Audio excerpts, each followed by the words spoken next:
Ikaw ba ay mahilig manood ng mga horror film, mga abandonadong bahay na may iba't ibang istorya? Halika at samahan mo ako at ating pasyalan ang Twin Mansion. Ang Marcos Twin Mansion ay isang mansyon na pag-aari ng gobyerno na matatagpuan sa Barangay Kasili, Cabuyao, Laguna. Ito ay itinayo noong 1980s sa panahon ng administrasyon ng dating Pangulo ng Pilipinas, si Ferdinand Marcos Sr. Sasalubungin ka ng mural na ito sa mansyon na nagpapakita ng pananaw ng Pangulo at ng kanyang unang ginang sa bansa. Kasabay ng isa na ito kung saan ginamit niya ang salitang God na ang ibig sabihin ay gold, oil at deuterium. Ang mansyon ay matatagpuan sa kanluran ng golf club at hilaga ng matang tubig sa silangan ng People's Park in the Sky. Ito ay matatagpuan malapit sa mga bayan ng Binyan, Santa Rosa, Silang at Carmona, Cavite. Sa mga nagdaang taon, ito ang nagiging site ng paggawa ng pelikula para sa isang lokal na horror at historical na pelikula at madalas binibisita ng mga siklista sa bumabagtas, Tagaytay, Calambarod o mas kilala bilang Rev Pal. Ang mansyon ay tinawag na kambal na mansyon dahil sa disenyong arkitektura nito. Ito ay may kaliwang pakpak at kanang pakpak na pinagdugtong ng dalawang antas ng tulay.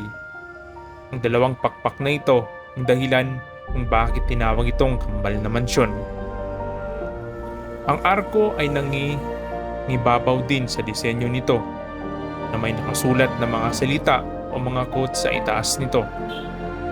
Ang mga nasabing salita ay ang maharlika na kumakatawan sa mga Marcos at maaaring higit na maunawaan ng mga nakadisplay ng mga pintura, malakas, maganda. Ang mga salitang ito ay maaaring nakakalito para sa ating mga kabataan, ngunit ang ating nanay, tatay, lolo at lola na nabubuhay sa panahon ng administrasyong Marcos ay naiintindihan ito.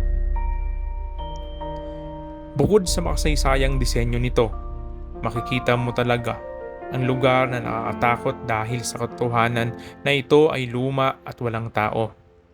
May mga sabi-sabi na iba't ibang istorya ang sumakop sa mansyon na ito. Ang caretaker na nag-maintain at nag-aalaga nito ay nakaranas ng mga nakakagambalang entity sa mansyon. Maraming kwento tungkol dito.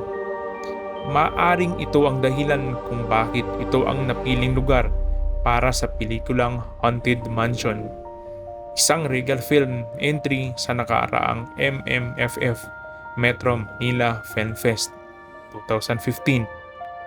Inamin din ng direktor ng Haunted Mansion na si Derek Lana na maraming nakakatakot na kwento ang ibinahagi ng nagbabantay ng mansyon na ito.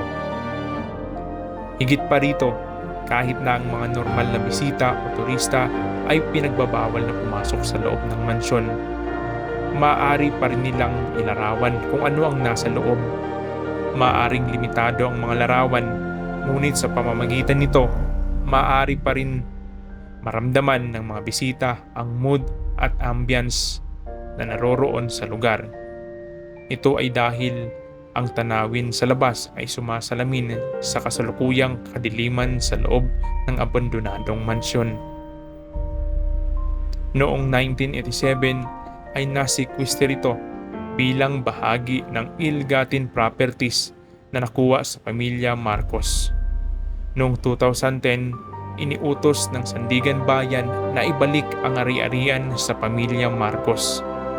Gayunpaman, noong 2017, ang Korte Suprema ng Pilipinas ay naglabas ng isang hold order tungkol dito at ang ari-arian ay kasalukuyang nasa ilalim ng kontrol ng Presidential Commission on Good Government. Maraming iba't ibang istorya ang nabuo noong administrasyong Marcos na sa hanggang ngayon ay marami pa rin ang katanungan.